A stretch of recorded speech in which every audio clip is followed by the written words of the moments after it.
Hello guys, मैं आपका भाई दोस्त educator of economics love Kaushik स्वागत करता हूं आपका कॉमर्स वाला में और इंडियन इकोनॉमिक डेवलपमेंट वाली किताब से आपका chapter number 3 that is liberalisation, privatisation, globalisation and appraisal. इसका वन शॉट लेकर आया हूं दोस्तों। इस चैप्टर को एक ही वीडियो में खत्म कर देंगे और आपको यह भी बताऊंगा कि इस चैप्टर से कैसे क्वेश्चन एग्जाम में जनरली पूछे जाते हैं ताकि आपका एक कंप्लीट पैकेज हो जाए इस वन शॉट में।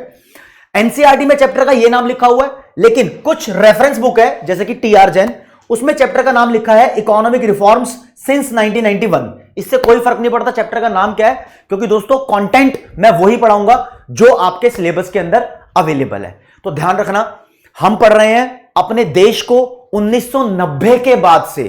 एक बार रिकॉल करो ताकि चैप्टर समझना आसान हो जाए। चैप्टर नंबर 1 में हमने पढ़ा था Indian economy at the time of independence, आजादी के टाइम पर हमारे देश की अर्थव्यवस्था के क्या हालात थे।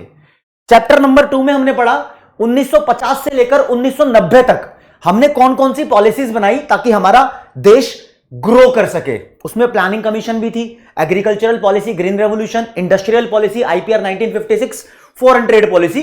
2 चैप्टर में खत्म। अब तीसरे चैप्टर को लिंक किया हुआ है और यह बताया हुआ है कि 1991 में हमने अपने देश में कुछ इकोनॉमिक रिफॉर्म्स स्टार्ट किए थे। पहला वर्ड तो ये होता है कि भैया ये रिफॉर्म्स क्या होते हैं। दोस्तों रिफॉर्म का सिंगल वर्ड में मतलब बताऊं तो इंप्रूवमेंट होता है, सुधार लाना। 1991 में हमारे देश में बहुत बड़े लेवल पे लार्ज स्केल इंप्रूवमेंट हुई थी, इकोनॉमिक पॉलिसी को बदला गया था। क्वेश्चन ये उठता है कि वो बदलाव कौन कौन से थे, वो तो बाद में पढ़ाऊंगा। ये बदलाव क्यों किए गए, आखिर रिफॉर्म्स की जरूरत क्यों पड़ी।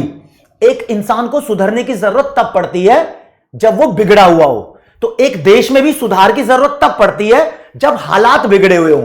तो 1991 के टाइम पर देखा गया कि इंडिया बहुत सारी मेजर इकोनॉमिक प्रॉब्लम से गुजर रहा था। इकोनॉमिक प्रॉब्लम को बोल सकते हो आप पैसों की प्रॉब्लम, बिजनेस की प्रॉब्लम, इकोनॉमिक एक्टिविटी की प्रॉब्लम से गुजर रहा था। तो एक बार यहां झलक डालेंगे कि कौन कौन सी प्रॉब्लम थी। प्रॉब्लम नंबर 1 बताता हूं।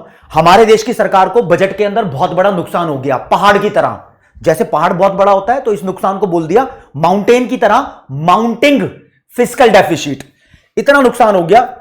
अब आपको पता है आज भी हमारे देश में हर वो सामान नहीं बनता जो हम कंज्यूम करते हैं। काफी सारी चीजें हम विदेशों से इंपोर्ट करते हैं। तो ऐसा ही पहले भी था, हमें बहुत सारी चीजों के लिए विदेशों के ऊपर डिपेंडेंट रहना पड़ता था। जब हम विदेशों से माल इंपोर्ट करते हैं तो उनको डॉलर देते हैं, यानी फॉरेन करेंसी देते हैं। और 1991 के टाइम पर, इससे कुछ साल पहले ही इंडिया को यह दिखाई देने लगा था कि इंडिया के पास जो फॉरेन करेंसी का रिजर्व है, आरबीआई रखता है ना, फॉरेन एक्सचेंज रिजर्व बोलते हैं उसको, डॉलर जैसी जो स्टॉक है वो धीरे धीरे कम हो रही है। और 1991 में दोस्तों इतना डॉलर बचा था हमारे पास कि हम मात्र 14 दिन, लगभग 2 वीक्स तक ही परचेज कर सकते थे फॉरेन कंट्री से, यानी फॉरेन एक्सचेंज हमारे पास बहुत ही गिर गया था। एक ऐसा अकाउंट होता है जिसमें हम इंटरनेशनल ट्रांजैक्शन को रिकॉर्ड करते हैं, उस अकाउंट को बोलते हैं balance of payment account, BOP. यह भी एक बड़ी प्रॉब्लम थी कि इंडिया का जो बीओपी अकाउंट है उसके अंदर नेगेटिव बैलेंस आने लगा था। इंडिया वहां पर भी बकवास परफॉर्म कर रहा था। इंडिया में प्राइस लेवल बढ़ने लगा था, इन्फ्लेशन बहुत ज्यादा हो रही थी। और बड़ी बात सुनना, जिन देशों से हम क्रूड ऑयल परचेज करते थे, क्रूड ऑयल परचेज करने के बाद हम अपने देश में उस ऑयल से पेट्रोल और डीजल बनाते हैं, तो उन देशों में लड़ाइयां चल रही थी। उन देशों को बोलते हैं गल्फ कंट्रीज, जैसे कि ओमान, कतर, एक एरिया है समुद्र का गल्फ, उसके आसपास 6 कंट्री है। गल्फ कंट्रीज में आपस में लड़ाई चल रही है, तो वो बहुत कम क्रूड ऑयल इंडिया में सप्लाई कर रहे थे और जितना भी कर रहे थे उसके लिए उन्होंने प्राइस बहुत बढ़ा दिया था। कह दिया भाई हम पहले लड़ाई करेंगे या तुम्हें ऑयल सप्लाई करें। तो उन्होंने अपनी लड़ाई पे फोकस किया और इंडिया को ऑयल थोड़ा एक्सपेंसिव रेट पर सप्लाई किया। इंडिया में जब क्रूड ऑयल महंगा हो गया तो ट्रांसपोर्ट के थ्रू हर एक चीज की सप्लाई पे फर्क पड़ा, बहुत सारी चीजों का प्राइस ऑटोमेटिकली बढ़ने लगा। हाँ हाँ हाँ हाँ, बीच में सरकार भी दलदल में फंस गई। सरकारी जो कंपनियां होती हैं उनको लॉस होने लगा था, बहुत ज्यादा पुअर परफॉर्मेंस हो गई थी। तो ये मैंने इतनी सारी आपको बात बता दी, एक बार इसको जरा लिस्ट में पढ़ लो। इंडिया के पास 1991 के टाइम पर बहुत सारी समस्याएं थी। वो समस्या कारण बनी, नीड बनी कि देश के अंदर इकोनॉमिक रिफॉर्म स्टार्ट किए जाए। तो पेपर में आ सकता है question, causes of economic reform या फिर नीड ऑफ इकोनॉमिक रिफॉर्म या रीजन ऑफ इकोनॉमिक रिफॉर्म क्या थे?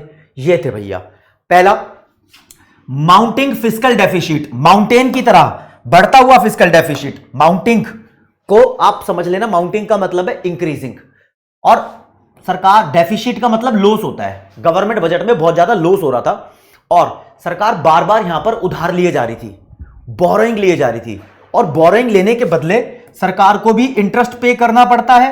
जैसे कि मान लो वर्ल्ड बैंक से बोरो कर लिया, आईएमएफ से बोरो कर लिया, बहुत सारी जगह से बोरो कर लिया, अलग अलग गवर्नमेंट से, तो सरकार को भी इंटरेस्ट देना पड़ेगा। इंटरेस्ट इतना हाई हो गया था कि मात्र ये इंटरेस्ट चुकाने के लिए, लोन अमाउंट चुकाने के लिए नहीं, सिर्फ इंटरेस्ट चुकाने के लिए देश को लोन लेना पड़ रहा था एक्स्ट्रा। तो ऐसी सिचुएशन को बोलते हैं डेट ट्रैप, उधार का जाल। इंडिया ऑलमोस्ट उधार के जाल में फंस रही थी।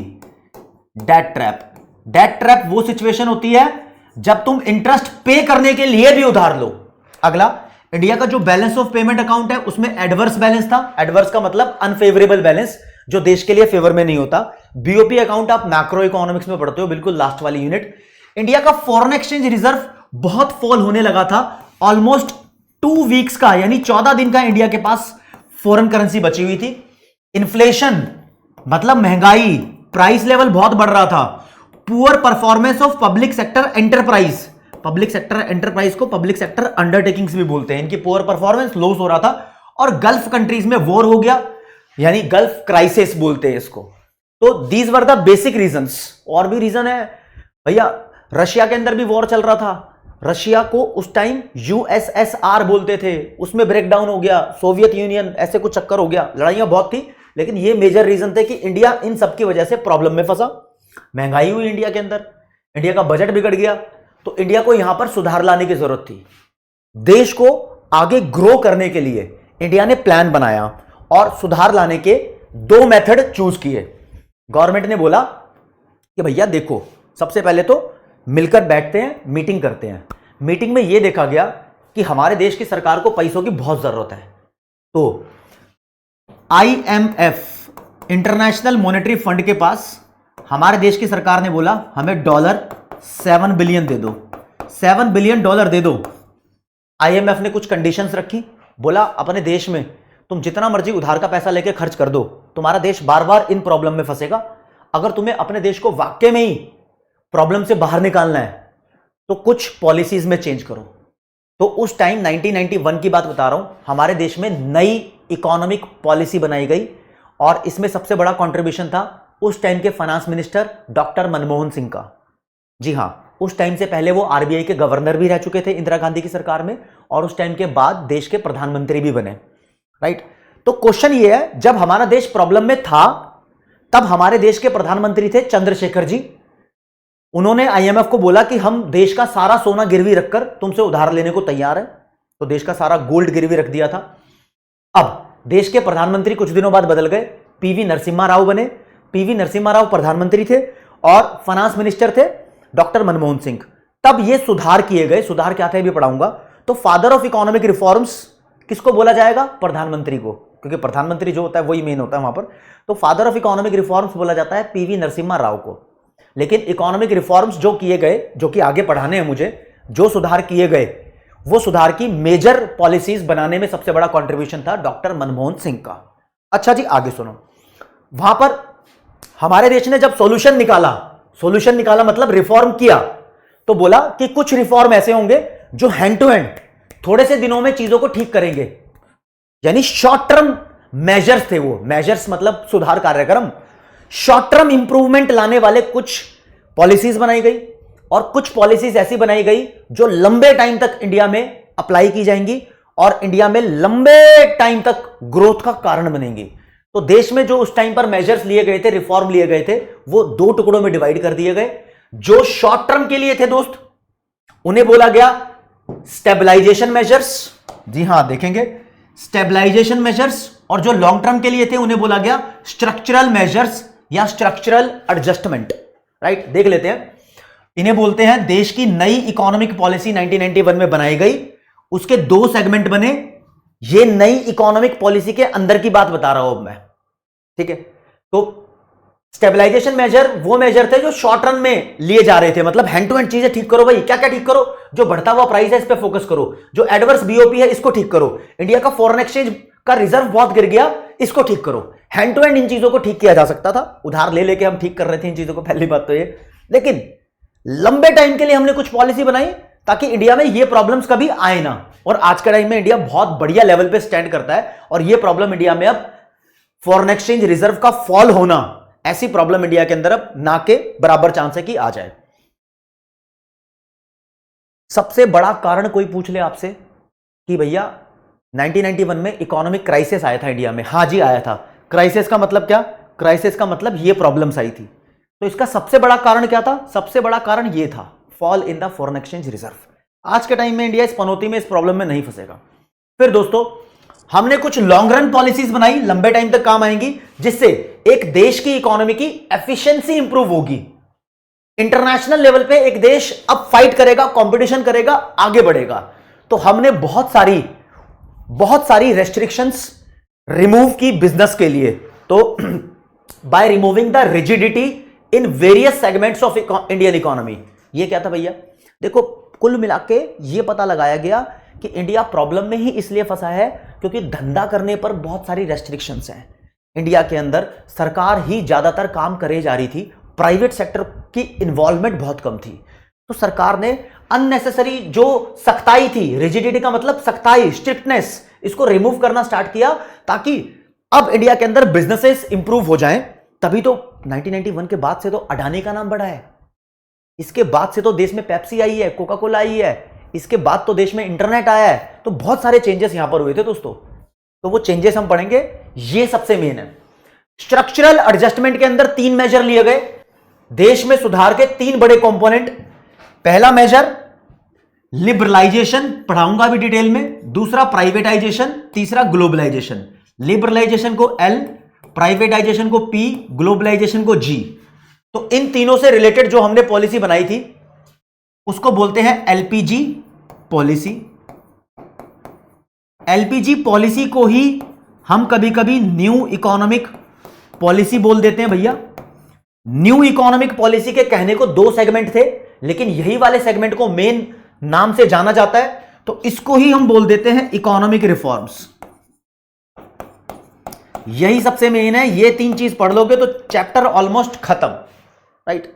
अब ये न्यू इकोनॉमिक पॉलिसी हमारे देश में 24 जुलाई 1991 को लागू की गई।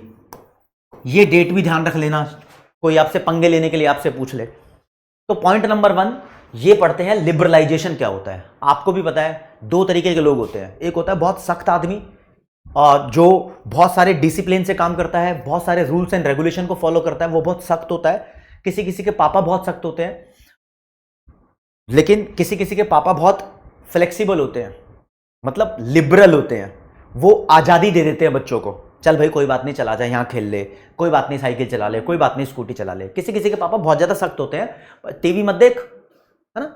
होते दोनों ही पापा अच्छे हैं।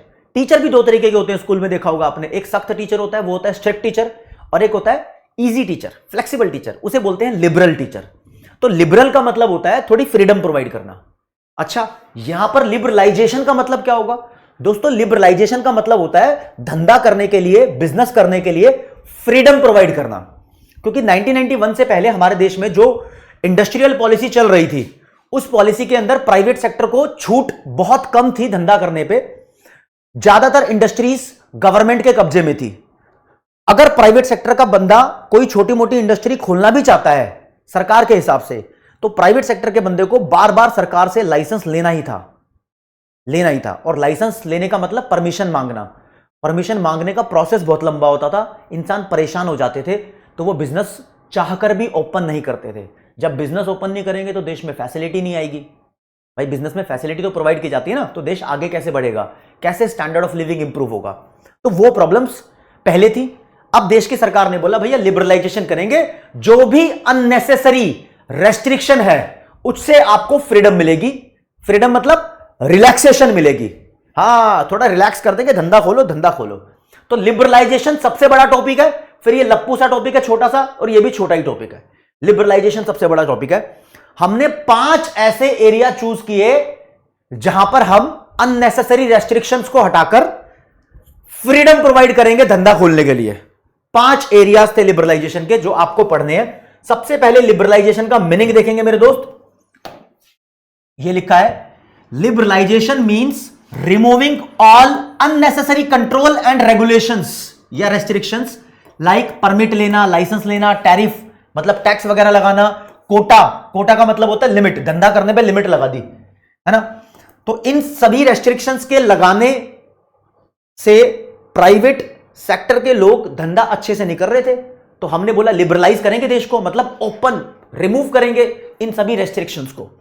तो इन सभी रेस्ट्रिक्शंस को 5 एरिया में हटाया गया। तो वो 5 एरिया लिबरलाइजेशन के अंडर पढ़ने हैं। 5 एरिया में रिफॉर्म लेकर आए। 5 एरिया में रिफॉर्म का मतलब सुधार लेकर आए। तो वो सुधार देख लो दोस्तों। हां जी, ये है मेन। एक industrial sector reform, industries open करने से रिलेटेड सुधार आए, दिखाऊंगा अभी। फिर बैंकिंग सेक्टर रिफॉर्म, टैक्स में रिफॉर्म, फॉरेन करेंसी से रिलेटेड रिफॉर्म और फॉरेन ट्रेड, एक्सपोर्ट इंपोर्ट के रिफॉर्म। तो पांचों को डिटेल में पढ़ते हैं। छोटे छोटे पॉइंट्स हैं, बिल्कुल ऐसे बना के लाया हूं पॉइंट्स की चार्ट की तरह, तुम्हें याद हो जाए। मतलब एक होता है ना मेमोराइज करने का तरीका, तो उस हिसाब से अगर आप चाहते हो कि आपको भैया इसके नोट्स डाउनलोड करने हैं जो मैं आपको प्रोवाइड करूंगा, तो दोस्तों ये नोट्स आप डाउनलोड कर सकते हो पीडब्ल्यू की मोबाइल ऐप के अंदर। आप विश्वास बैच सर्च करोगे, वहां पर आपको मिल जाएगा। विश्वास बैच में ये सारे नोट्स आपको मिल जाएंगे, फ्री बैच है, कोई पैसे नहीं देने उस चीज के। तो आओ जी, सबसे पहले पढ़ते हैं लिबरलाइजेशन के under industrial sector reform. Industry open करना मतलब फैक्ट्री ओपन करना, कोई सामान बनाना। हां, उससे रिलेटेड क्या सरकार ने छूट दी? सरकार ने भैया डी लाइसेंसिंग कर दी। सरकार बोलती है अब तुम्हें धंधा करने के लिए हर चीज का लाइसेंस लेने की जरूरत नहीं है, लाइसेंसिंग हम कैंसिल कर रहे हैं, डी लाइसेंसिंग। अब हर चीज के लिए तुम्हें लाइसेंस लेने की जरूरत नहीं है। तो फिर भैया क्या कुछ भी धंधा कर सकते हैं सरकार से बिना पूछे? हां भैया, कुछ भी धंधा कर सकते हो सरकार से बिना पूछे, लेकिन कुछ ऐसी चीज थी जिसके लिए आपको लाइसेंस लेना जरूरी बन गया। सरकार ने बोला भैया सब चीजों के लिए लाइसेंस नहीं लेना। एक लिस्ट दे देता हूं आपको मैं, लो जी। सरकार ने बोला इंडस्ट्री खोलने के लिए licence was not abolished for product categories. कुछ कैटेगरीज के लिए अबोलिश नहीं किया, यानी अगर कोई शराब बनाना चाहता है सरकार से पूछ के बनाएगा, सिगरेट बनाएगा सरकार से पूछ के बनाएगा, कोई हजार्डियस केमिकल, खतरनाक केमिकल बनाएगा सरकार से पूछ के बनाएगा। इंडस्ट्रियल एक्सप्लोसिव, माचिस होती है ना, माचिस की तिल्ली, उस पर बारूद लगा होता है, वो भी इंडस्ट्रियल एक्सप्लोसिव है, सरकार से पूछ के। और कुछ इलेक्ट्रॉनिक्स तो हटा दिए थे, कुछ ये आएगी एक category aerospace, drugs and pharmaceutical. Drugs and pharmaceutical का मतलब होता है मेडिसिन। मेडिसिन बनाओगे सरकार से पूछ के बनाओगे, एरोस्पेस से रिलेटेड कोई सामान बनाओगे सरकार से पूछ के बनाओगे, समझे? एक, दूसरा सिगरेट, तीसरा केमिकल, चौथा एक्सप्लोसिव, पांचवा एरोस्पेस और छठा फार्मास्यूटिकल इंडस्ट्री। इन 6 चीजों के लिए लाइसेंस लेना जरूरी था। बाकी इसके अलावा तुम कोई भी धंधा कर लो, तुम्हें लाइसेंस लेने की जरूरत नहीं है। तो ठीक है भैया, सरकार ने डी लाइसेंसिंग कर दिया। फिर decrease in the role of public sector. Public sector मतलब गवर्नमेंट सेक्टर। 1991 से पहले सरकार बोलती थी कि राज्य, देश के अंदर जितने भी बिजनेस होते हैं उसमें 3 कैटेगरी डिवाइड करेंगे। कैटेगरी ए में 17 बिजनेस थे, 17 इंडस्ट्रीज थी। सरकार ने बोला ये 17 की 17 मैं करूंगी, प्राइवेट सेक्टर अलाउड नहीं था। कौन सी 17 थी? जैसे कि रेलवे हो गया, आर्म्स एंड एम्युनिशन हो गया, एटॉमिक एनर्जी हो गया, इलेक्ट्रिसिटी हो गया, बहुत सारी ऐसी चीजें थी, आपको उन सबका नाम याद नहीं रखना। सरकार ने बोला मेरे कब्जे में, कोई नहीं कर सकता। लेकिन 1991 में सरकार ने अपना रोल डिक्रीज कर दिया। 17 इंडस्ट्रीज सरकार जो पहले कंट्रोल करती थी, सरकार ने बोला अब हम 8 इंडस्ट्रीज कंट्रोल करेंगे, तो प्राइवेट सेक्टर को अलाउ कर दिया। कुछ साल बाद सरकार ने बोला हम 3 इंडस्ट्रीज कंट्रोल करेंगे। तो आज के टाइम में आपके कोर्स के हिसाब से सरकार 3 इंडस्ट्रीज को कंट्रोल करती है। इंडियन रेलवे, एटॉमिक एनर्जी या न्यूक्लियर एनर्जी वाली इंडस्ट्री मान लो, जिससे एटम बॉम्ब बनता है, क्योंकि प्राइवेट सेक्टर को कैसे देंगे वो भाई, है ना। और तीसरा वो आर्म्स एंड एम्युनिशन, ये सामान बनाना। तो ये 3 सरकार कंट्रोल करती है, बाकी सब प्राइवेट सेक्टर कर सकता है। तो प्राइवेट सेक्टर को यहां बोला गया तुम्हारे मजे ही मजे। आप देखो ना भाई, मेरे इलाके के अंदर इलेक्ट्रिसिटी डिस्ट्रीब्यूट करती है टाटा पावर लिमिटेड, जहां मैं रहता हूं। तो किसी किसी इलाके के अंदर इलेक्ट्रिसिटी डिस्ट्रीब्यूट करती है रिलायंस कंपनी। तो प्राइवेटाइजेशन है, रिलायंस पावर भी चलती है, टाटा पावर भी है, अडानी पावर भी है, बहुत सारी पावर है, जयप्रकाश पावर भी है, बहुत सारे हैं, राइट। तो बहुत सारे लोग आ गए हैं मेन मेन धंधों में।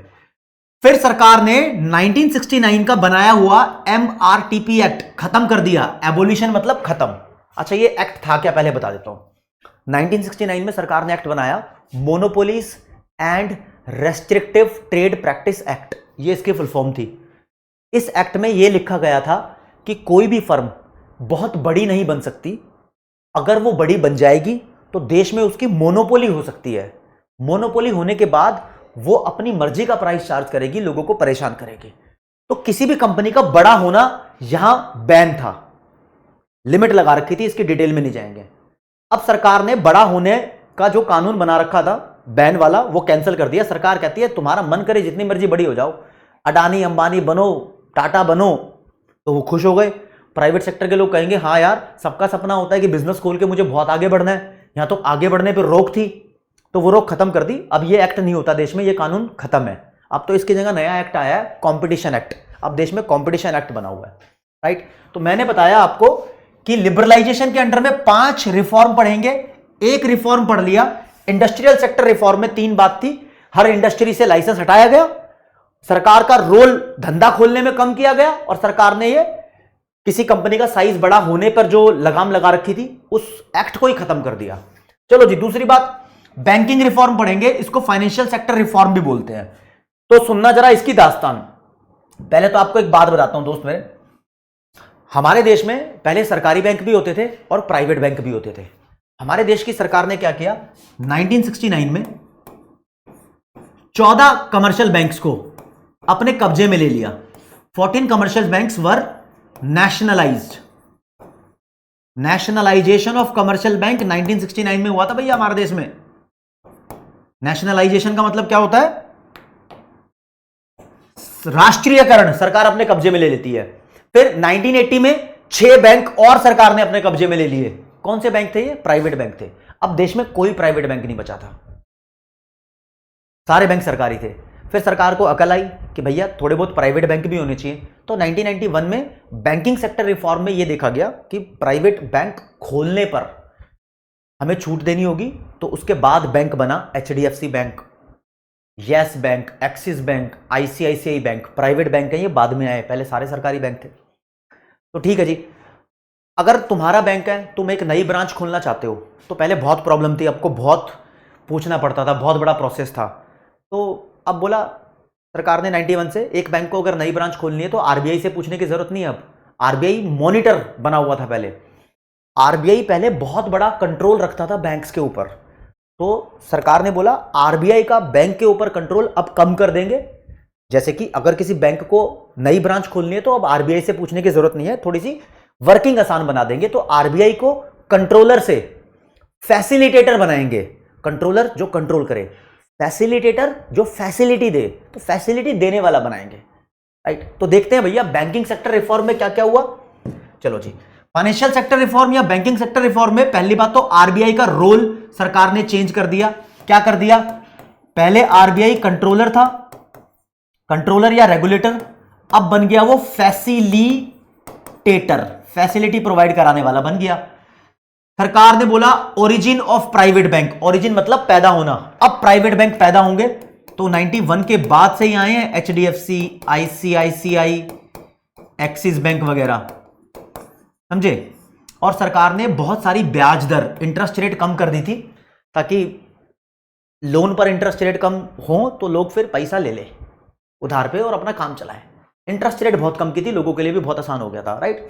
चलो जी भैया, ये सब बातें हो गई। मैंने बताया कि लिबरलाइजेशन में 5 रिफॉर्म पढ़ेंगे, 2 पढ़ लिए। तीसरा आते हैं टैक्स रिफॉर्म। टैक्स रिफॉर्म का मतलब फिस्कल रिफॉर्म, फिस्कल मतलब गवर्नमेंट के द्वारा किए गए रिफॉर्म। सरकार ने बहुत सारी टैक्स रेट से रिलेटेड रिफॉर्म किए। तो देखो जी, पहला है सिंप्लीफिकेशन ऑफ टैक्स स्ट्रक्चर। हमारे देश में अगर कोई बंदा टैक्स भरना भी चाहता था तो बहुत मुश्किल, कॉम्प्लिकेटेड, कॉम्प्लेक्स प्रोसेस था। आप टैक्स भरना चाहते हो तो इस ऑफिस के चक्कर काटने पड़ेंगे, यहां वहां जाना पड़ेगा, बहुत 70 प्रॉब्लम थी, राइट।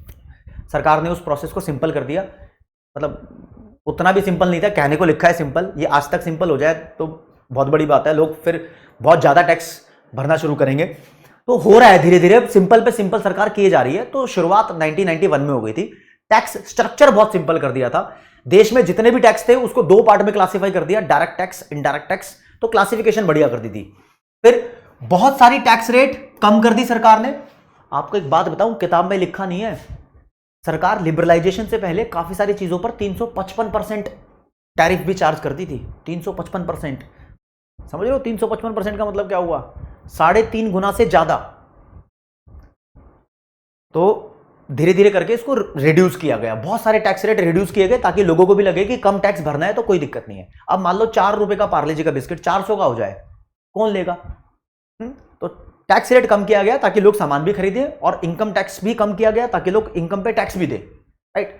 फिर हमारे देश ने goods and service tax GST launch कर दिया 1 जुलाई 2017 को। ये 91 का नहीं है भैया। 29 मार्च 2017 को पार्लियामेंट में इस टैक्स को पास कराया गया और देश में लागू कर दिया 1 जुलाई 2017 को। यह भी एक प्रोग्राम बनाया था सरकार ने, वन नेशन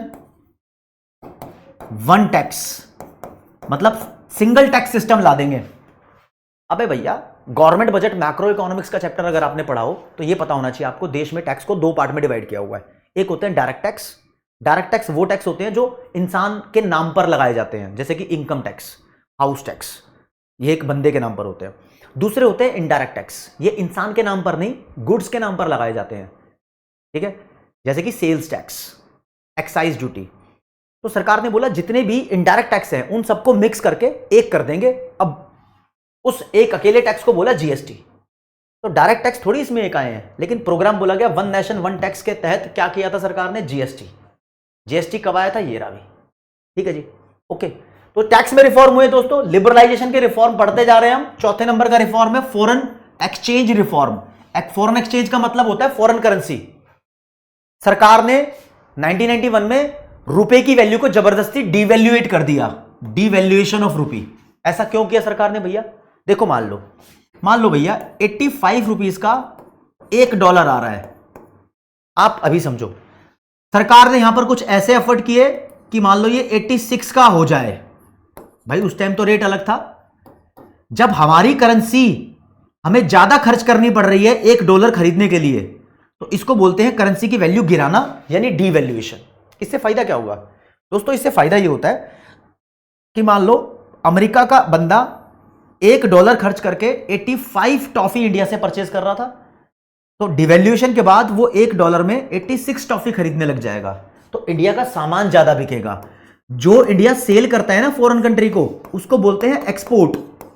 तो डिवैल्यूएशन ऑफ रुपी करने से इंडिया के एक्सपोर्ट बढ़ने थे। जब इंडिया एक्सपोर्ट बढ़ाएगा तो इंडिया के पास और ज्यादा फॉरेन एक्सचेंज, फॉरेक्स का मतलब फॉरेन एक्सचेंज, आ जाएगा। एक्सपोर्ट बढ़ाएंगे तो डॉलर रिसीव करते हैं हम, तुम्हें पता होना चाहिए, राइट। ठीक है जी। सरकार ने एक बड़ा रिफॉर्म और किया, यहां पर एक बड़ा सुधार यह था कि 1991 से पहले हमारे देश के अंदर ये डॉलर खरीदने का जो रेट है ना, फॉरेन एक्सचेंज रेट, ये सरकार के हाथ में था। अब 1991 के बाद सरकार ने इसको मार्केट पे छोड़ दिया।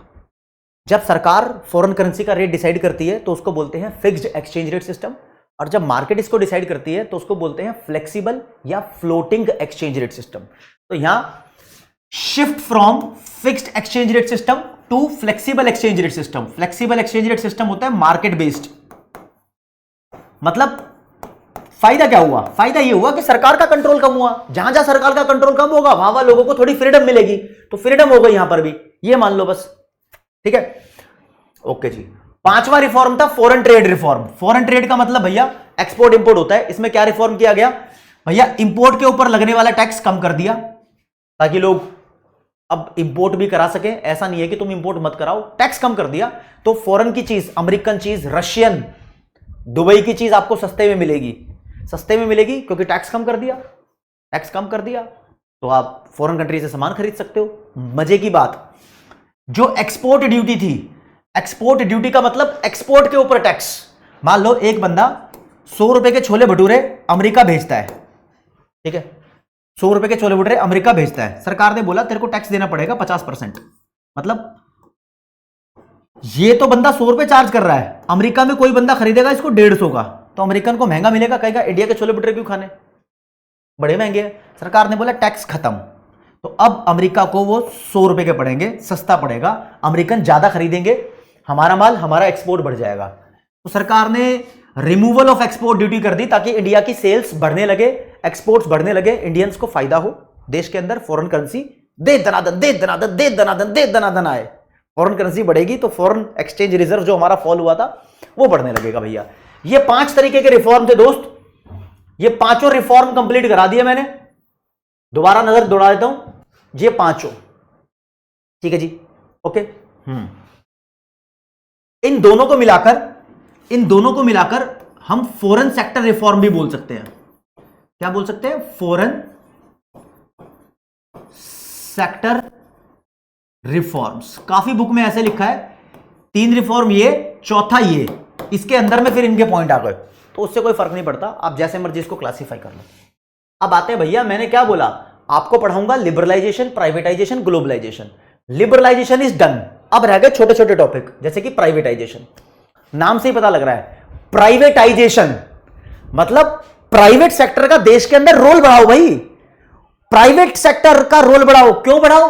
क्योंकि 1991 से पहले प्राइवेट सेक्टर को बहुत डिस्करेज किया जाता था, बहुत सारे रेस्ट्रिक्शंस लगाए जाते थे, धीरे धीरे वो रेस्ट्रिक्शंस रिमूव किए। अब सरकार ने बोला अब आ जाओ तुम, तो सरकार ने अपनी कुछ कंपनियों को बेचना ही शुरू कर दिया, बेचना ही शुरू कर दिया। एक लेटेस्ट एग्जांपल बताऊं, 1991 से हटके, एयर इंडिया सरकार के हाथ में थी, टाटा को बेच दिया। VSNL विदेश संचार निगम लिमिटेड सरकार की थी, टाटा को बेच दिया। तो ऐसी चीजों को बोलते हैं प्राइवेटाइजेशन कर दिया आपने, सरकारी चीज नहीं रही अब वो, सरकार ने प्राइवेट सेक्टर के हाथ में या तो उसकी मैनेजमेंट दे दी या उसकी ओनरशिप दे दी।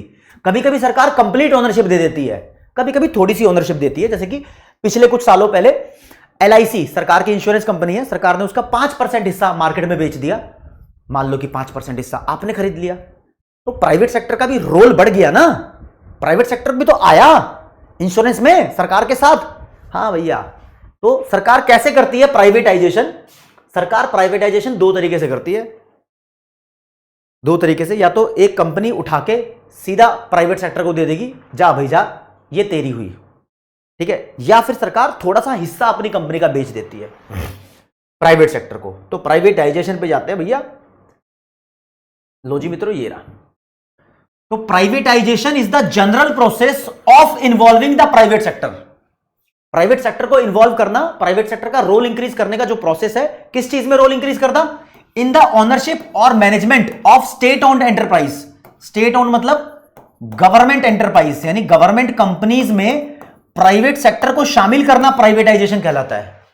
हाँ, प्राइवेटाइजेशन के अंदर सरकार ने क्या किया, what are the policies adopted for privatisation, ये पढ़ना है।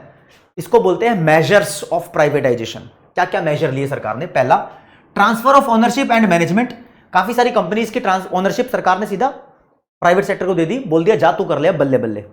और sale of share of PSE या पब्लिक सेक्टर एंटरप्राइज। सरकार ने काफी सारी कंपनीज का शेयर थोड़ा थोड़ा प्राइवेट सेक्टर को बेचना शुरू कर दिया, ताकि प्राइवेट सेक्टर को भी लगे कि हाँ हम भी सरकार के साथ मिलकर काम कर रहे हैं। इसको स्पेशली बोलते हैं डिसइन्वेस्टमेंट।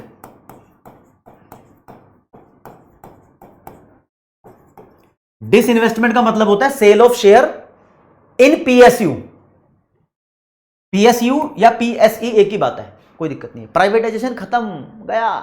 एक क्विज का क्वेश्चन कर ले बीच में, तड़कती भड़कती यार, ये क्वेश्चन अगर पेपर में आ जाए, मान लो, what was the amount received by India as a loan from International Monetary Fund. IMF से कितना लोन लिया इंडिया ने? 1991 से पहले ही इंडिया ने ले लिया था, 1980s के एंड की बात करें तो इट वाज $7 बिलियन। इंडिया ने अपना गोल्ड रिजर्व जो था RBI का, वो गिरवी रखा था, तब मिला था लोन। ये बात भूलना मत। IMF क्या, हमने लोन तो वर्ल्ड बैंक से भी मांगा था। वर्ल्ड बैंक को उस टाइम बोलते थे international bank for reconstruction and development, IBRD। ये नाम भी आपको पता होना चाहिए। ठीक है ठीक है ठीक है। ग्लोबलाइजेशन आ जाओ भैया। ग्लोब से ही पता लगता है, ग्लोब हो रहा है मतलब थोड़ा वर्ल्ड वाइड हो रहे हैं, थोड़ा इंटरनेशनल हो रहे हैं। आपको पता है 1991 से पहले बहुत चुनिंदा कंपनीज थी जो विदेशी थी और इंडिया में धंधा कर रही थी। 1991 के बाद इंडिया ने विदेशी कंपनीज को अलाउ किया कि इंडिया में धंधा कर लो। तो कैसे? कोका कोला, पेप्सी, ये सब 1991 के बाद मेजरली आई है। वैसे तो कोक इंडिया में आज़ादी के टाइम पर आ रही थी, 1948-9 में आ गई थी, लेकिन फिर वो इंडिया से भाग गई थी क्योंकि सरकार की रेस्ट्रिक्शन लग गई थी, बहुत सारी प्रॉब्लम थी। फिर दोबारा 1991 के बाद कोका कोला आ गई, पेप्सी आ गई, सोनी आ गया, पैनासोनिक आ गया, सैमसंग आ गया, एलजी आ गया। ये सब फॉरेन कंपनी 1991 के बाद मेजरली इंडिया में धंधा करना शुरू किया क्योंकि सरकार ने इनको अलाउ कर दिया। तो ग्लोबलाइजेशन का मतलब होता है कि एक देश का फॉरेन सेक्टर के साथ मिलकर आगे चलना, बिजनेस करने से रिलेटेड। तो it is the process of globalisation, is the process of integrating. Integrating का मतलब होता है मिलना, जुड़ना, one economy with rest of the world. Rest of the world का मतलब हुआ फॉरेन सेक्टर। जब एक देश फॉरेन सेक्टर के साथ धंधा करने पे राजी हो जाए तो बोलते हैं वो देश ग्लोबलाइज हो गया। ग्लोबलाइजेशन को हम इंटरनेशनलाइजेशन भी बोलते हैं।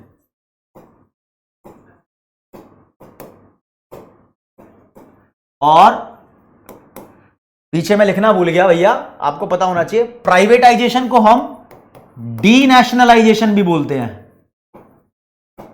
मतलब नेशनलाइजेशन का मतलब सरकार अपने कब्जे में ले रही है, डीनेशनलाइजेशन का मतलब सरकार अब प्राइवेट सेक्टर को बोल रही है तू आजा, तू कर ले धंधा। ओके रिपोर्ट है। तो सरकार ने भैया ग्लोबलाइजेशन के लिए किया क्या? सरकार ने यह बोला कि जो भी इंडिया में फॉरेन इन्वेस्टमेंट आती है उसकी लिमिट को हम बढ़ा देंगे। मतलब 1991 से पहले इंडिया के धंधों में अगर फॉरेन कंट्री का बंदा पैसा लगा सकता है तो इंडिया ने धंधे के हिसाब से लिमिट लगा रखी थी। अलग अलग चीजों में अलग अलग लिमिट थी। 1991 के बाद सरकार ने बोला कि इलोन मस्क तू भी आजा। आ रहा है ना अब हाल फिलहाल, मैं तो अभी रिसेंट बातें बता रहा हूं। तो बहुत सारी विदेशी कंपनियां उन्होंने इंडिया में बिजनेस लगाया, बिजनेस में ऑनरशिप डाली 1991 के बाद। तो सोचो सोचो सोचो, इसको ऐसे सोचो, मान लो 1990 चल रहा है और माइक्रोसॉफ्ट इंडिया में धंधा करना चाहता है। इंडिया ने बोला नहीं भाई नहीं, तू इंडिया में बिजनेस खोल ले, लेकिन 100% तेरा नहीं होगा, तेरा होगा 50%। 50% किसी इंडियन बंदे से हाथ मिलाना पड़ेगा। माइक्रोसॉफ्ट क्यों आएगा? नहीं आएगा। 1991 के बाद बोल दिया माइक्रोसॉफ्ट तू पूरा आजा, अपना बिजनेस खोल। गूगल तू भी आजा, अपना बिजनेस खोल। सब अपना बिजनेस खोलो। तो सारे आ गए, है ना। तो ये शेयर की लिमिट बढ़ा दी, शेयर मतलब इक्विटी की लिमिट बढ़ा दी। और reduction in the tariffs. Tariffs का मतलब होता है एक्सपोर्ट इंपोर्ट पर टैक्स। तो ये कम ही कर दिए थे, आपने पहले भी पढ़ा था कि इंपोर्ट पर टैक्स कम कर दिया था, एक्सपोर्ट पर तो खत्म ही कर दिया था। तो ये भी कहीं ना कहीं ग्लोबलाइजेशन को बेनिफिट कर रहे थे। आप एक बात समझना दोस्तों, लिबरलाइजेशन और प्राइवेटाइजेशन की वजह से ग्लोबलाइजेशन हुआ है। अगर देश में लिबरलाइजेशन नहीं होता, बिजनेस खोलने पर हम दूसरों को छूट नहीं देते, प्राइवेटाइजेशन नहीं होता, प्राइवेट सेक्टर को इनवाइट नहीं करते धंधा करने के लिए, तो क्या हम फॉरेन कंट्री से जुड़ पाते? ये लोग तो प्राइवेट से भी प्राइवेट है ना। तो बोलते हैं globalisation is the outcome of liberalisation and privatisation. ध्यान रखना, आउटकम का मतलब रिजल्ट। लिबरलाइजेशन और प्राइवेटाइजेशन की वजह से ग्लोबलाइजेशन हुआ है। लेकिन ग्लोबलाइजेशन की वजह से एक चीज हुई है, उसे बोलते हैं आउटसोर्सिंग। क्या बोलेंगे? आउटसोर्सिंग। आउटसोर्सिंग को जरा ढंग से समझो दोस्तों, लिखा है outsourcing is outcome of globalisation. Globalisation की वजह से आउटसोर्सिंग हुई है। अब ये क्या होता है? मस्त एग्जांपल, इलोन चाचा के पीछे पढ़ते हैं। इलोन मस्क को सब जानते हैं भैया, बेंगलोर के अंदर ये अपनी कार की एक फैक्ट्री लगा रहा है, कार बनाने की इंडस्ट्री लगा रहा है। कार कौन सी है इसकी? टेस्ला। तो इलोन ने बोला कि मैं 5 बंदे भेजूंगा, ये 5 बंदे जानते हैं कार कैसे बनानी है। जो अब यहां फैक्ट्री बनेगी ना, इस फैक्ट्री के अंदर 5 ही बंदे थोड़ी होंगे, इस फैक्ट्री के अंदर तो 500 बंदे होंगे। तो इलोन चाचा ने बोला 5 बंदे अमेरिका से जाएंगे और जो 495 बंदे हैं वो इंडिया से हायर कर लेंगे, क्योंकि इंडिया में इंजीनियर बहुत अच्छे हैं। तो आईटी सेक्टर इंडिया का बहुत अच्छा है, तो मजा आ जाएगा। इंडिया की सिक्योरिटी सर्विस ले लेंगे, अकाउंटेंसी सीए भी इंडिया का हायर करेंगे, सीएस भी इंडिया का हायर करेंगे।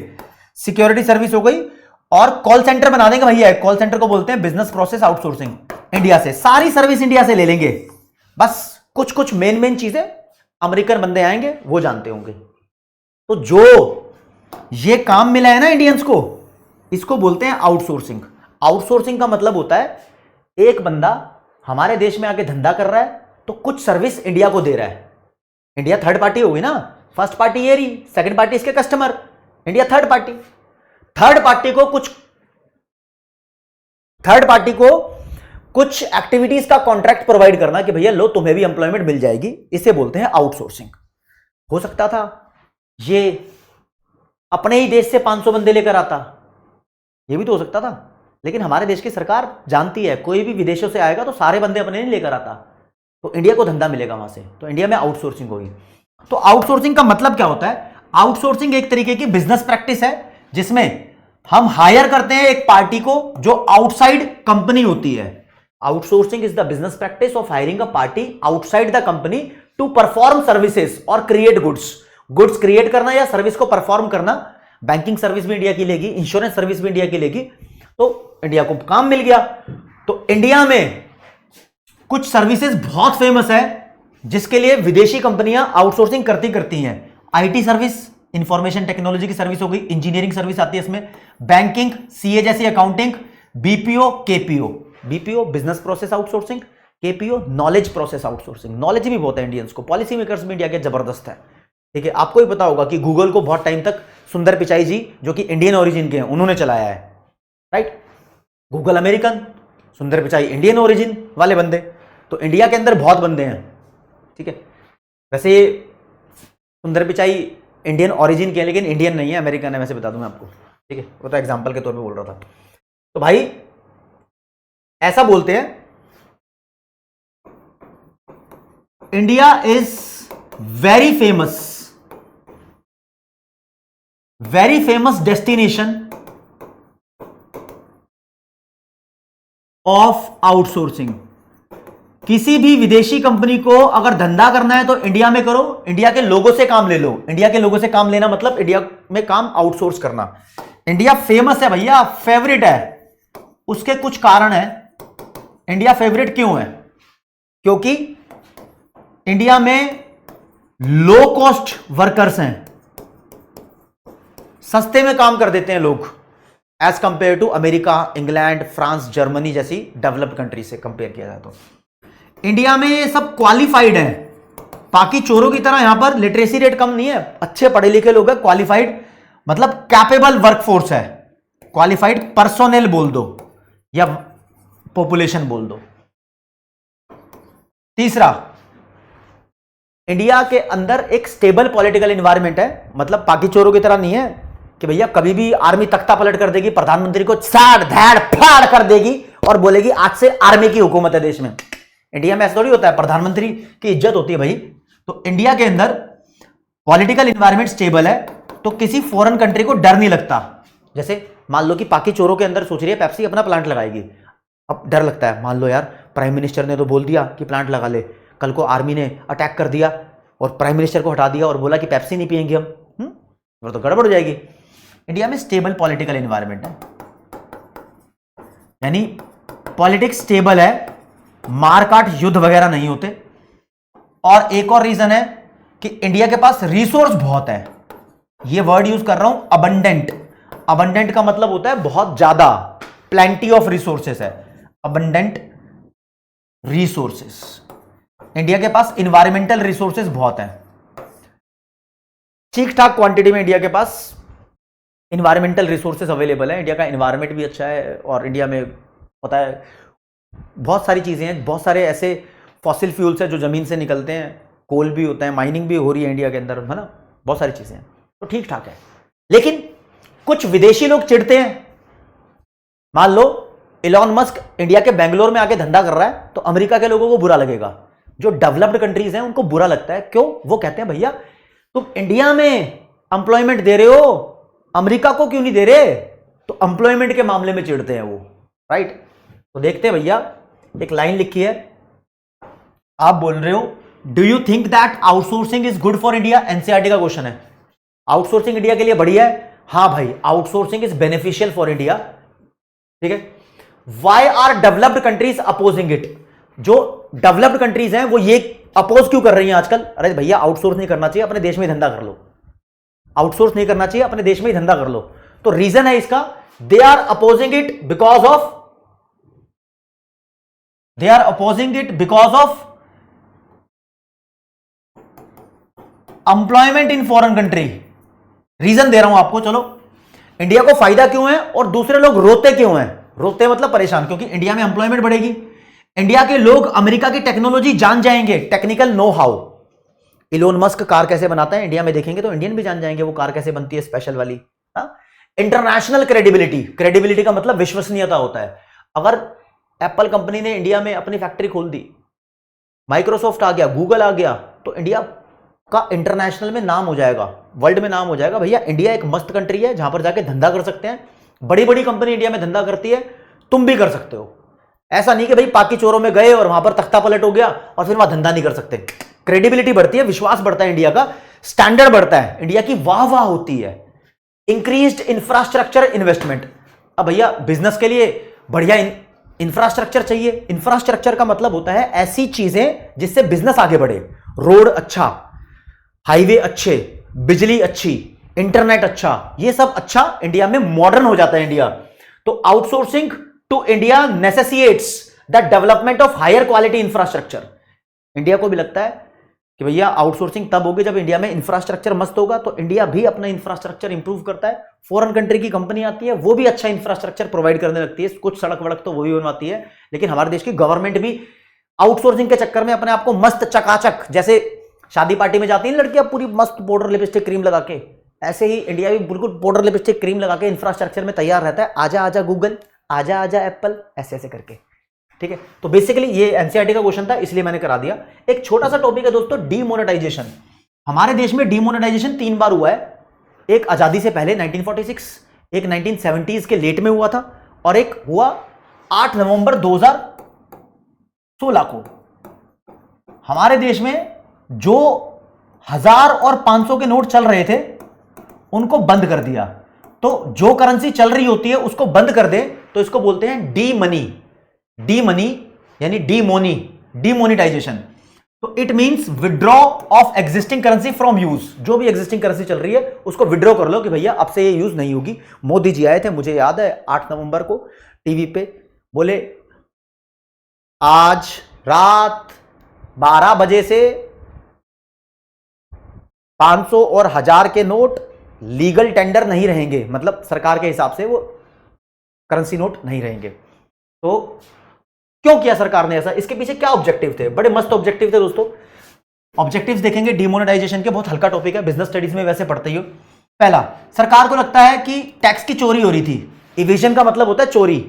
तो सरकार कहती है डीमोनेटाइज करने से रिड्यूस हो जाएगी टैक्स की चोरी। भैया ऐसे कैसे रिड्यूस हो जाएगी? ऐसे कैसे रिड्यूस हो जाएगी? तुम करेंसी पलट दोगे तो टैक्स की चोरी रिड्यूस कैसे हो जाएगी? सरकार ने बोला पुराने नोट बंद करो, तो इसको बदल के नए ले लो बैंक से।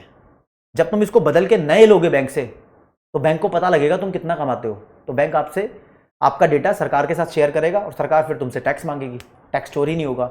दूसरा, अगर किसी के पास 2 नंबर का पैसा रखा था, ब्लैक मनी रखी थी, ब्लैक मनी का मतलब ऐसी मनी जिसका सरकार को नहीं पता, तो वो नोट बदलवाने जाएगा बैंक में, तो वो ब्लैक मनी बैंकिंग सिस्टम में आएगी, देश को पता चलेगा।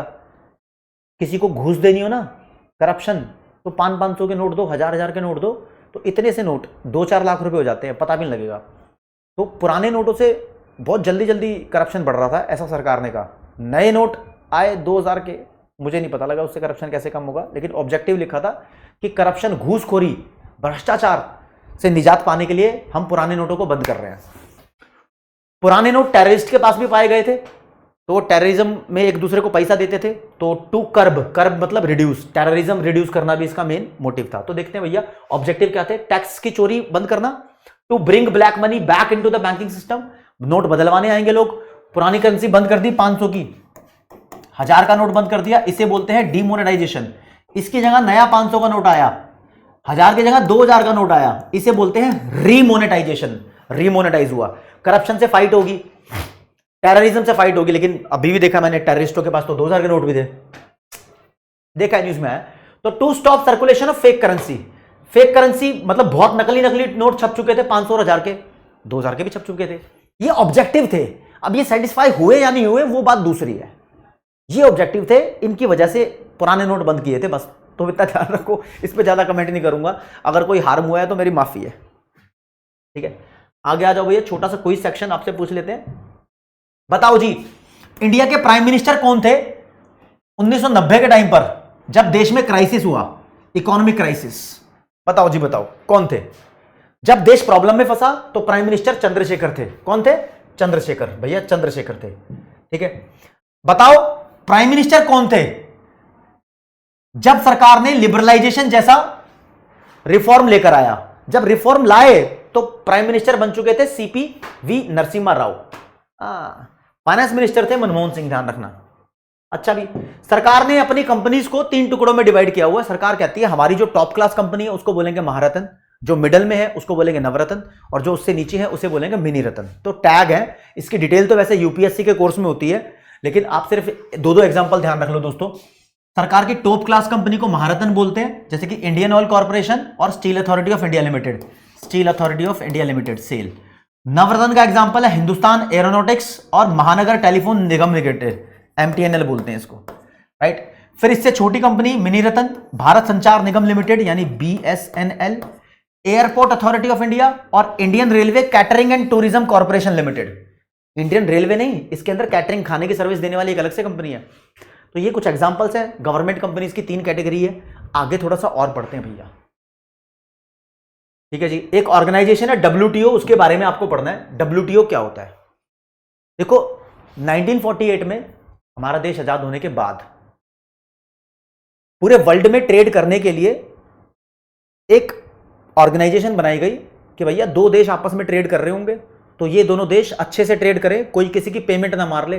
पता लगा अमेरिका ने बांग्लादेश से सामान ले लिया और बांग्लादेश को पैसे नहीं दिए, तो ट्रेड में कोई डिस्प्यूट ना हो, कोई प्रॉब्लम ना हो। तो बीच में एक ब्रोकर नाम की ऑर्गेनाइजेशन बनाई गई जिसे बोलते थे GATT, GATT, general agreement on trade and tariff. 1948 में बनाया, ये बहुत पुराना हो गया। 1995 में इसको रिप्लेस कर दिया और एक नई ऑर्गेनाइजेशन बनी WTO। क्यों बनी दोस्तों? General agreement on trade and tariff, वो वर्ल्ड की जो भी कंट्री उसकी मेंबर थी ना, उनके बीच में ट्रेड को करवाती थी, सिर्फ गुड्स का। किसका ट्रेड? गुड्स का। आज के टाइम में सर्विस का ट्रेड भी होता है। इंटेलेक्चुअल प्रॉपर्टी राइट्स जानते हो, पेटेंट राइट, कॉपी राइट, इनका भी ट्रेड होता है। तो WTO जो है वो गुड्स का भी ट्रेड करवाती है, सर्विस का भी कराती है और गुडविल वगैरह का भी ट्रेड करवाती है। तो वो थोड़ी बड़ी बनी, तो ऐसा कहते हैं, जरा ध्यान रखना, लिस्ट दी हुई है। WTO was set up in 1995 replacing GATT। GATT कब स्टैब्लिश हुआ? 1948 में, 1948 में।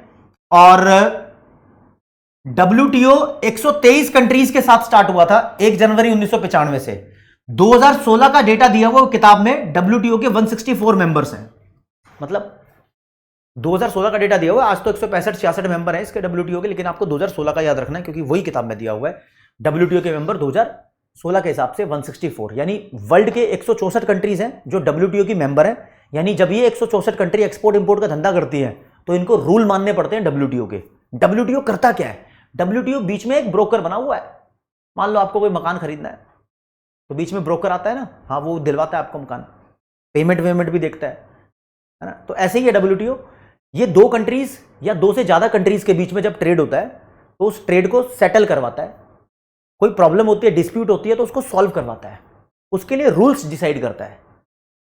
हर एक कंट्री को बोलता है भैया हो सके तो टैक्स फ्री ट्रेड करो, यानी एक दूसरे पर टैक्स मत लगाओ। जब 2 देश एक दूसरे पर टैक्स नहीं लगाते तो उस ट्रेड को बोलते हैं फ्री ट्रेड। तो ये चाहता है कि फ्री ट्रेड होना चाहिए। अभी हो नहीं पाया पॉसिबल, लेकिन धीरे धीरे चाहता है ऐसा। तो कुछ पॉइंट्स WTO के बारे में भैया। WTO क्यों सेट हुआ? तो सबसे बड़ी बात, फंक्शंस देखने हैं WTO के। 4 फंक्शन है इंपॉर्टेंट। पहला है to facilitate international trade. International trade को फैसिलिटेट करवाना मतलब इजी बनाना। टू एनकरेज इंटरनेशनल ट्रेड, कुछ ऐसे देशों को भी एनकरेज करो जो नहीं करते इंटरनेशनल ट्रेड। बोले भैया इंटरनेशनल ट्रेड तू भी कर, एक्सपोर्ट इंपोर्ट, जो तेरे देश में नहीं बनता तो वो सामान मंगा ले विदेशों से, एंजॉय कर तू, ठीक है। Settling and handling trade dispute, अगर देशों में ट्रेड में कोई डिस्प्यूट आ जाता है, पेमेंट मार ले कोई एक दूसरे की, तो मैटर को हैंडल करता है, सेटल कराता है। Technical assistance and training for developing countries, India, Pakistan, China, Bangladesh जैसी डेवलपिंग कंट्रीज को ये टेक्नोलॉजी भी प्रोवाइड कर देता है। कहता है अमेरिका में टेक्नोलॉजी चल रही है, तू भी यूज कर ले। Cooperation with other international organisation, WTO के अलावा कुछ और इंटरनेशनल ऑर्गेनाइजेशन भी है, जैसे कि world bank, IMF, international labour organisation, WTO, इनके साथ मिलकर भी चलता है। अगर कोई कंट्री बोल दे भाई देख WTO ये एक कंट्री है, इसने मेरे से बहुत लोन ले रखा है, IMF ने बोला, आईएमएफ ने बोला बाकी चोरों ने बहुत लोन ले रखा है मेरे से, इसको ट्रेड मत करने दे, तो डब्ल्यूटीओ से बात करेगा, कोऑपरेट करेगा, कहेगा हाँ यार क्या मैटर है, मैं समझता हूं, देखता हूं क्या है, ठीक है। हाँ, लेकिन एक ओवरराइडिंग ऑब्जेक्टिव था, मतलब इन सभी फंक्शन से ऊपर एक बड़ा ऑब्जेक्टिव था डब्ल्यूटीओ का, is to help trade flow smoothly, freely, fairly, predictably. मतलब ट्रेड फ्लो विदेशों में बहुत स्मूथ तरीके से हो, फ्रीली मतलब विदाउट टैक्स हो, फेयरली मतलब ईमानदारी से हो, और प्रेडिक्टेबली हो, मतलब जैसा उम्मीद किया गया है, जैसी प्रेडिक्शन है वैसा ही ट्रेड हो। अगर लग रहा है बांग्लादेश को अमेरिका टाइम पे पैसे दे देगा तो टाइम पे पैसे मिल जाने चाहिए, कोई अनसर्टेनिटी ना हो इसके अंदर, ठीक है, प्रेडिक्टेबली होना चाहिए। तो ये भी पेपर में क्वेश्चन आया हुआ है, एनसीईआरटी में क्वेश्चन पूछा हुआ है, भैया ये तीन कॉन्सेप्ट है, इनमें डिफरेंस बताओ। जैसे कि बोला है स्ट्रैटेजिक सेल क्या होती है और माइनॉरिटी सेल क्या होती है। पहली बात तो ये शब्द सिर्फ सरकार के लिए इस्तेमाल किए जाते हैं। सरकार जब अपनी कंपनी का हिस्सा बेचती है, अगर सरकार ने 51% या उससे ज्यादा हिस्सा बेच दिया अपनी कंपनी का, तो इसको बोलते हैं स्ट्रैटेजिक सेल। मतलब सरकार ने स्ट्रैटेजी बनाई और कंपनी को बेच दिया, किसी और को ओनरशिप दे दी। जब 51% से ज्यादा तुम किसी को बेच दोगे तो मालिक वही बन गया ना। माइनॉरिटी सेल का मतलब होता है जब सरकार अपनी कंपनी का हिस्सा बेचती है 49% से कम। हाँ, सरकार ने मान लो 40%, 5%, 49% किसी को बेचा तो सरकार खुद मालिक है अभी। हाँ, बच्चा बोलेगा सर 50% बेच दिया तो सिर्फ सेल बोलेंगे उसको, ना तो स्ट्रैटेजिक सेल बोलेंगे ना माइनॉरिटी। ये दो वर्ड बनाए हैं इस चीज के लिए। जब सरकार स्ट्रैटेजिक सेल करती है तो किसी और को मालिक बना देती है। तो आओ पहले इसको ही क्रैक करते हैं। स्ट्रैटेजिक सेल, तो strategic sale refers to the sale of 51% और मोर स्टेक, स्टेक का मतलब share, of PSU to private enterprise who bids the highest. Bids मतलब बोली, जो भी ज्यादा बोली लगाएगा सरकार उसको बेच देगी। 51% से ज्यादा शेयर अडानी लगाएगा, अडानी को बेच देगी, अंबानी लगाएगा, अंबानी बेच देगी, टाटा लगाएगा, टाटा को बेच देगी, बिरला लगाएगा, बिरला को बेच देगी। Minority sale refers to the sale less than 49% to the private sector, that's it. Okay, हाँ, स्ट्रैटेजिक सेल में ओनरशिप हैंड ओवर हो जाती है प्राइवेट कंपनी को, प्राइवेट सेक्टर को मिल जाती है ओनरशिप, लेकिन ownership of PSU still remain with the government as it hold 51% of stakes. Stakes मतलब शेयर या फिर इक्विटी, एक ही बात है। यहां पर सरकार अपने पास ही शेयर रखती है 51% तक, 49 ही तो बेच रही है ना। चलो जी, अगला कॉन्सेप्ट था भैया बायलेटरल ट्रेड और मल्टीलेटरल ट्रेड। दो देश आपस में ट्रेड करें तो बायलेटरल ट्रेड, दो से ज्यादा करें तो मल्टीलेटरल ट्रेड। बहुत सारी कंट्रीज ग्रुप बना के ट्रेड करती है, मल्टीलेटरल ट्रेड होता है। तो लिखा हुआ है बायलेटरल ट्रेड का मतलब ऐसा ट्रेड का एग्रीमेंट बनाओ जो सिर्फ दो देशों के बीच में बने। मल्टीलेटरल ट्रेड का मतलब ऐसा एग्रीमेंट बनाओ जो मोर देन 2 कंट्रीज के बीच में बने। This is an agreement that provide equal opportunity to both countries. इस एग्रीमेंट में दोनों कंट्रीज जो ट्रेड में शामिल है, दोनों को बराबर की अपॉर्चुनिटी मिलेगी। कोई छोटी कोई बड़ी कुछ भी हो, अपॉर्चुनिटी बराबर मिलेगी। यहां पर यहां जितनी होगी सबको इक्वल, मतलब क्या डिफरेंस है, मतलब जितना भी मेंबर कंट्रीज है सबको इक्वल अपॉर्चुनिटी मिलेगी।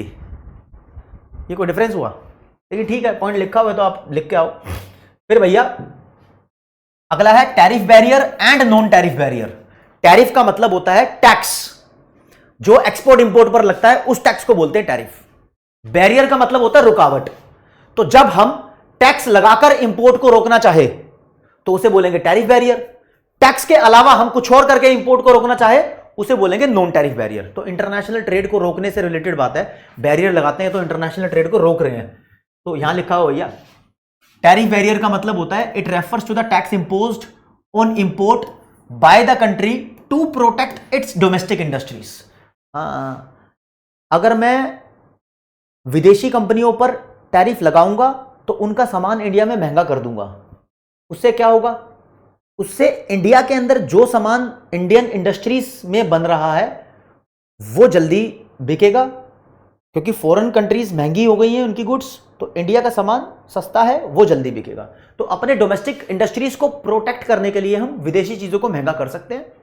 कैसे महंगा कर सकते हैं? In the form of custom duties. Custom duties, export import duties, ये टाइप ऑफ टैक्सेस हैं, बस इतना ध्यान रखना। ओके, नॉन टैरिफ बैरियर की बात करते हैं। It refers to the restrictions other than tax. Tax को छोड़कर दूसरी रेस्ट्रिक्शन लगाना imposed on imports by the country. Example है कोटा। कोटा मतलब लिमिट। जैसे कि हमने बोल दिया अमेरिका से सिर्फ 10 किलो सोना इंडिया में आ सकता है, 11 किलो नहीं आएगा, तो लिमिट लग गई। अब 10 किलो से ज्यादा नहीं आएगा। अमेरिका से सिर्फ 2 आईफोन ला सकते हो, 3 नहीं ला सकते, लिमिट लग गई। एग्जांपल है सिर्फ, ये असली में नहीं है ऐसा। It include quota and licence. कई बार लाइसेंस भी हो जाता है, भैया तुम्हें अगर अमेरिका से सामान मंगाना है तो लाइसेंस लेना पड़ेगा। तो सरकार को पता होता है कि कौन कौन अमेरिका से सामान मंगा रहा है, तो सरकार के पास पूरी नॉलेज है, तो सरकार ध्यान रखेगी कि लाइसेंस 4-5 बंदों को ही देने हैं या 10 बंदों को देने हैं, सरकार डिसाइड करेगी, सबको नहीं देगी, तो लिमिट लग गई यहां पर भी। हाँ जी, tariff barrier it is imposed on the physical units like per ton, per kilo और the value of the goods imported. जो भी गुड्स इंपोर्ट कराओगे उसकी फिजिकल यूनिट्स पर यह टैक्स लगाया जाता है, but it is imposed on the quantity and quality of the goods imported. ये क्वांटिटी और क्वालिटी दोनों पर लगेगा।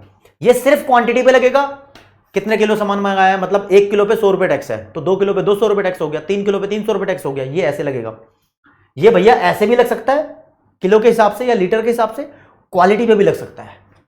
मतलब 24 कैरेट का सोना मंगाओगे 10% टैक्स, 23 कैरेट का सोना मंगाओगे 5% टैक्स, 22 कैरेट का सोना मंगाओगे 6% टैक्स, हो सकता है ना। जैसे सोने की क्वालिटी है उसके हिसाब से टैक्स लगेगा। जैसे तुम कपड़े मंगाओगे विदेशों से, लड़कियों के कपड़ों पे 10% टैक्स, लड़कों के कपड़ों पे 5% टैक्स है, क्वालिटी के हिसाब से भी टैक्स लग जाएगा, कैटेगरी के हिसाब से, राइट। हाँ, ऐसे भी लग जाएगा। चलो जी भैया, अगला क्वेश्चन ये आता है कि फिस्कल जो एलपीजी पॉलिसी थी, जिसे न्यू इकोनॉमिक पॉलिसी बोलते हैं, इसका हमारे देश के ऊपर इंपैक्ट क्या हुआ, पॉजिटिव और नेगेटिव दोनों बताओ। इसे बोलते हैं एलपीजी पॉलिसी का क्रिटिकल अप्रेजल, मतलब फायदा और नुकसान बता दो भैया। तो लिस्ट बनाई है, 3 फायदे 3 नुकसान कर लेना। ये फायदे हैं पॉजिटिव इंपैक्ट, ये नुकसान है नेगेटिव इंपैक्ट, ठीक है। फायदे और नुकसान, एक नुकसान सबसे बड़ा हुआ जिसको डिटेल में पढ़ लेते हैं पहले, फायदे की बात बाद में करेंगे। दोस्तों आप देख रहे हो इकोनॉमिक रिफॉर्म्स, एलपीजी, इनमें बेसिकली धंधा करने से रिलेटेड बात हुई है, धंधे को आसान बनाने की बात हुई है। लिबरलाइजेशन में धंधा करने पे छूट दे दी, प्राइवेटाइजेशन में प्राइवेट सेक्टर को बुला लिया तो भी धंधा कर ले, ग्लोबलाइजेशन में फॉरेन कंट्री को अलाउ कर रहे हैं तो भी धंधा कर ले। धंधे धंधे की बात हो रही है, एग्रीकल्चर की बात हो रही है क्या? एग्रीकल्चर को अवॉइड किया यहां पर। तो नेगेटिव इंपैक्ट देखो, the agriculture sector of the economy somehow neglected. Agriculture sector neglect, ignore हो गए यहां पर, बात ही नहीं की थी। दोस्तों इसकी वजह से जॉबलेस ग्रोथ हुई। जॉबलेस ग्रोथ का कॉन्सेप्ट वैसे एम्प्लॉयमेंट वाले चैप्टर में पढ़ते हैं, लेकिन यहां भी सुन लो। मतलब देश ग्रो तो कर रहा है इकोनॉमिक रिफॉर्म्स की वजह से, लेकिन जॉब उतनी नहीं बढ़ रही। देश ग्रो कर रहा है मशीन की वजह से, एक मशीन 10 बंदों का काम संभाल रही है, तो 10 बंदों को नौकरी से साइड कर दिया। तो देश की ग्रोथ हो रही है लेकिन एम्प्लॉयमेंट नहीं बढ़ रही, ठीक है। देश में इनकम इनइक्वालिटी बढ़ रही है, अमीर और ज्यादा अमीर हो रहा है, गरीब और ज्यादा गरीब हो रहा है। जिसके पास पैसा है वो तो कर रहा है एक्सपोर्ट इंपोर्ट, वो तो खोल रहा है धंधा, जिसके पास नहीं है वो फुस्सी। Okay, adverse effect of disinvestment policies could be seen. सरकार ने डिसइन्वेस्टमेंट करी, अपनी कंपनी को प्राइवेट सेक्टर को बेच दिया, इसके नुकसान देखने को मिले सरकार को। स्प्रेड ऑफ कंज्यूमरिज्म, कंज्यूमरिज्म का स्प्रेड होना भी एक नेगेटिव इंपैक्ट है। इसका मतलब क्या होता है? इसका मतलब ये होता है जो कंज्यूमर मांग रहा है वो बना के दे दो। इसका नुकसान क्या है? अबे कंज्यूमर तो ऐसी ऐसी चीजें मांगता है जो देश के हित में नहीं है, वो भी बना के दे दो क्या? मतलब देश में वो चीजें भी बिक रही हैं, मान लो for example palm oil. Palm oil हमारी हेल्थ के लिए सही नहीं है, कंज्यूमर को सस्ता मिल रहा है, वो छोले भटूरे वाले भैया पाम ऑयल यूज कर रहे हैं क्योंकि सस्ता मिल रहा है, तो इंडस्ट्री में वो भी बन रहा है, ठीक है। पॉजिटिव इंपैक्ट क्या था? Increase in foreign direct investment. Foreign investment देश में आनी शुरू हुई। इलॉन मस्क आया, गूगल आई, एप्पल आया, माइक्रोसॉफ्ट आया, आईबीएम आया, विदेशी कंपनी इंडिया में आ रही है, तो ठीक है जी। तो इंडिया के पास इंक्रीज हो रहा है फॉरेन करेंसी का रिजर्व, फॉरेन एक्सचेंज रिजर्व, भाई पैसा इंक्रीज हो रहा है। डिक्रीज हुई इन्फ्लेशन रेट, थोड़ी महंगाई कम हुई इंडिया में, लोगों की इनकम बढ़ी तो देश की टोटल नेशनल इनकम बढ़ गई। और increase in the exports of the economy, exports बढ़ गए। अब डोमेस्टिक प्रोड्यूसर्स भी सामान बना बना के विदेशों को बेचते हैं क्योंकि उनसे दोस्ती हुई है, तो स्टेट बैंक ऑफ इंडिया भी अब लंदन में ब्रांच खोल लेता है, ठीक है। तो ये पॉजिटिव नेगेटिव इंपैक्ट है। लेकिन सबसे भारी भरकम क्वेश्चन नंबर 11 है शायद एनसीईआरटी में, ये बताओ जी एग्रीकल्चर सेक्टर कैसे खराब हो गया, कैसे इग्नोर कर दिया? मैं बड़ी पनौतियां हो गई एग्रीकल्चर सेक्टर के साथ। पहली बात तो इसको ध्यान में रखा ही नहीं जब भी पॉलिसी बनाई। दूसरा, 1991 से पहले ना ग्रीन रेवोल्यूशन आया था 1960s में, तब सरकार ने बोला था कि फार्मर्स को सब्सिडीज देंगे फर्टिलाइजर पे और HYV सीड्स पे, बोला था ना। 1991 में वो खत्म ही कर दी, तो फार्मर के लिए और मुश्किल हो गया। देश में एक्सपोर्ट पे ध्यान दिया गया कि भाई बनाओ और बेचो विदेशों को, एक्सपोर्ट ओरिएंटेड ग्रोथ पे ध्यान दिया गया देश में 1991 में। तो फार्मर्स को भी लगा भैया वो चीज बनाओ जो विदेशों में बिक सकती है, तो फार्मर ने गेहूं चावल की जगह कॉटन जूट बनाना स्टार्ट कर दिया। मतलब वही कैश क्रॉप्स को, कमर्शियलाइजेशन को बढ़ावा मिल गया ऑटोमेटिकली, तो फार्मर तो परेशान हो गए, एग्रीकल्चर तो नेग्लेक्ट हो गया। तो 3 से 4 नंबर का क्वेश्चन आ सकता है देखो आप क्वेश्चन ये रहा, agricultural sector appears to be adversely affected by the reform process. Reform process में एग्रीकल्चर सेक्टर पे नेगेटिव इंपैक्ट पड़ा है। हां जी बिल्कुल पड़ा है। एग्रीकल्चर सेक्टर को तो नेग्लेक्ट ही कर दिया, नेग्लेक्ट ही कर दिया भाई साहब। सरकार ने बिल्कुल भी ध्यान नहीं दिया कि एग्रीकल्चर सेक्टर में भी हमें कुछ इरिगेशन फैसिलिटी देनी है, मतलब पानी प्रोवाइड करना है, बिजली देनी है, सड़क बनवानी है, ध्यान ही नहीं दिया। तो पहला पब्लिक इन्वेस्टमेंट, मतलब government investment in the agriculture sector, specially in infrastructure like irrigation, power, road, market link और रिसर्च एंड एक्सटेंशन या research and development has been reduced in the reform. Reform process में सरकार ने जितना भी पैसा देश में लगाती थी एग्रीकल्चर पे, उसको रिड्यूस कर दिया। बढ़ाने की जगह क्या कर दिया, रिड्यूस कर दिया। अगला, removal of fertiliser subsidy. Subsidy जो मिलती थी ग्रीन रेवोल्यूशन के टाइम पे, वो खत्म ही कर दी।